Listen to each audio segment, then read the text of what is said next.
जव्हार जिल्हा पालघरमध्ये SBI बँकेमध्ये 111 कोटी 63 लाख रुपयेचा डिमांड ड्राफ्ट हा ओवी कंस्ट्रक्शन विक्रमगड यांच्या नावाने त्या ठिकाणी पैसे वर्ग करावेत असा आला। बँकेच्या अधिकाऱ्यांना संशय आला म्हणून त्यांनी त्याची विचारणा PWDच्या अधिकाऱ्यांकडे केली की तुम्ही असा डिमांड ड्राफ्ट दिला आहे का। तेव्हा शंका आल्यानंतर त्या ठिकाणी अधिकाऱ्यांनी हा डिमांड ड्राफ्ट आम्ही दिलेला नाही। मग यामागे कोण आहे तर त्याचा सर्व माहिती घेतली असता हे कागदपत्र जे माझ्याकडे आहेत त्यामध्ये ओवी कंस्ट्रक्शन जे आहे विक्रमगडचे नगराध्यक्ष निलेश उर्फ पिंका पडवळे यांचं ते ओवी कंस्ट्रक्शन आहे। आणि या मागच्या काळामध्ये वरिष्ठ अधिकाऱ्यांच्या खोट्या सह्या करून अनेक प्रकारची बिलं देयकं अदा करून घेणं। आता याच्यामध्ये ज्या अकाउंट अधिकाऱ्याची सही आहे अकाउंट ऑफिसरची तो ऑलरेडी बदली करून गेलेला आहे। त्यामुळे तो इथं नसताना त्याची सही त्यांचं नाव आहे राकेश रंजन जे सब डिव्हिजनल अकाउंट ऑफिसर आहेत PWD जव्हारचे त्यांच्यातून बदली झालेली आहे। आणि असं असताना आजच्या तारखेला त्यांची सही करून कार्यकारी अभियंत्याची सही करून त्या ठिकाणी कारण कार्यकर्त्याच्या सहीमध्ये तफावत आहे त्यामुळे हा सगळा बनाव त्यांनी केला असा आमचा संशय आहे। आणि मागील काळामध्ये अख्ख्या पालघर जिल्ह्याला माहिती आहे की खोट्या सह्यांच्या माध्यमातून अंदाजपत्रकं असतील कामांची देयकं असतील वेगवेगळ्या दुसऱ्या नावाच्या लोकांची डिपॉझिटची बिलं काढणं असेल यात या सगळ्यांचा हातखंडा आहे।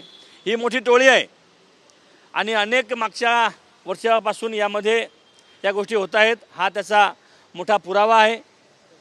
जिल्ह्याचे जिल्हाधिकारी आणि आपल्या ठाणे मंडळाचे अधीक्षक अभियंता त्याचबरोबर मुख्य अभियंता यांनाही याबाबत आम्ही विचारणा केली। ते म्हटले की आम्ही यावर फौजदारी करण्याचं पत्र त्या ठिकाणी दिलेलं आहे। परंतु 111 कोटीचा त्या ठिकाणी अपार होत असताना त्या बँक कर्मचाऱ्याच्या बँक अधिकाऱ्यांच्या सतर्कतेमुळं हा प्रकार त्या ठिकाणी थांबवण्यात आला किंवा तो टळला।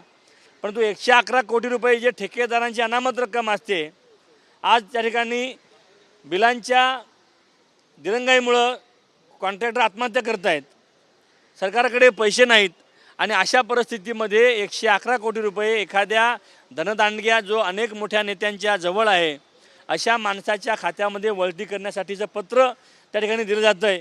आणि या संपूर्ण प्रकरणाचं गांभीर्य पालघर जिल्ह्यातल्या कुठल्याही आमदार खासदाराला नाही हे मोठं विशेष आहे। मला वाटतं या सगळ्यांच्या आशीर्वादानेच हा सगळा प्रकार सुरू आहे। हे जे कोण सदग्रस्त आहेत ओवी कंस्ट्रक्शनचे मालक यांचे अनेक त्या ठिकाणी रॉयल्टी भरलेल्या नाहीत। त्यांचे मेवणे जे निलेश सांबरे आहेत ते शिवसेनेचे उपनेते आहेत त्यांच्यावरसुद्धा मागच्या काळामध्ये 129 कोटीचा दंड त्यांना ठोठावला होता महसूल विभागाने। तो कमी करून 80 कोटीपर्यंत झाला। त्याचं पुढं काय झालं अशा अनेक गोष्टी दाबण्यासाठी हे लोक सत्ताधारी पक्षाचं त्या ठिकाणी संरक्षण घेतात, त्या पक्षामध्ये प्रवेश करतात आणि अशा लोकांना मग कायदाचा धाक राहिलेला नाही का।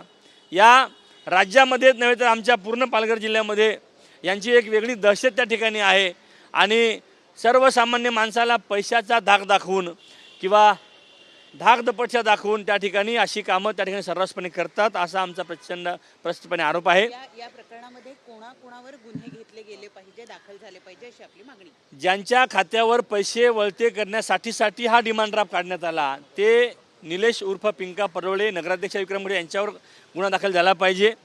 संबंधित हे सगळं कागदपत्र तयार करण्यासाठी ज्यांनी कोणी त्यांना मदत केलेली आहे त्या कार्यालयातील त्या सगळ्यांना गुन्हे दाखल झाले पाहिजेत। आणि यांच्या ज्या एजन्सीज आहेत त्या एजन्सीजवर मागील काळामध्ये किती बिलं काढली गेली 111 कोटी जर यांना दिले जात असेल तर टक्केवारीप्रमाणे सिक्युरिटी डिपॉझिट हे 2 किंवा 5% असतं। याच्या 95% म्हणजे जवळपास 1000 कोटीची बिलं यांना दिली असतील, मागच्या काळामध्ये 1000 कोटीची बिलं दिली असतील म्हणून यांना 5 कोटी रक्कम अदा करण्याचं हे डिमांड ड्राफ्ट आहे। त्यामुळं 1000 ते 1100-1200 कोटीची बिलं काढली गेली ती कुठल्या कामावर काढली गेली, कुठली कामं झाली हा प्रश्न यामध्ये निश्चितपणे येतो। हा तांत्रिक प्रश्न आहे। 111 कोटी जर सरकार यांना शासन यांना द्यायला निघालेलं आहे तर मग या 111 कोटी डिपॉझिट रकमेच्या बदल्यात 95% जी रक्कम होते जवळपास 1000-1200 कोटीची ती 1200 कोटीची बिलं या ओवी कंस्ट्रक्शन असेल किंवा संबंधित त्यांच्या ज्या इतर एजन्सी आहेत त्यांच्यावर काढली गेली ती कुठली कामं होती ती बिलं कधी काढली गेली, कारण ही काढलेल्या बिलांचा जो उरलेली रक्कम असते सिक्युरिटी डिपॉझिट त्याची ही रक्कम आहे. याचा अर्थ असा आहे की आधीच ही बिलं 1000-1200 कोटीची बिलं काढली गेलेली आहेत.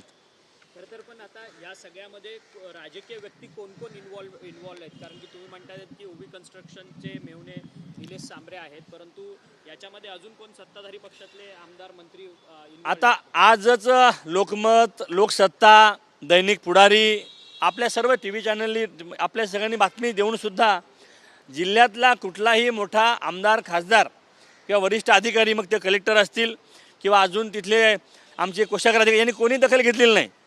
फक्त मीडियामध्ये किंवा हे सत्य समोर आलं म्हणून बँकेच्या सतर्कतेमुळं एवढा 111 कोटी रुपये थेट एका माणसाच्या खात्यात द्यायचे आहेत आणि उद्या आपली बँक त्या ठिकाणी त्यांना काळबेर याच्यामध्ये संशय आला म्हणून त्यांनी हे केलं आहे. बाकी प्रशासनाला याचं काही पडलेलं नाही. जिल्ह्यातल्या कुठल्याही आमदार, खासदाराने किंवा वरिष्ठ अधिकाऱ्यांनी याची दखल घेतलेली नाही. फक्त पोलीस अधीक्षकांनी यामध्ये चांगली भूमिका घेतलेली आहे. त्यांनी या ठिकाणी, परंतु अजून तक्रारच केलेली नाही कोणी. ज्या डिपार्टमेंटचे 111 कोटी रुपये करण्याचा हा प्रयत्न झाला त्या डिपार्टमेंटच्या कुठल्या अधिकाऱ्यांनी यामध्ये काही कारवाई करण्याचं काही काम केलेलं नाही.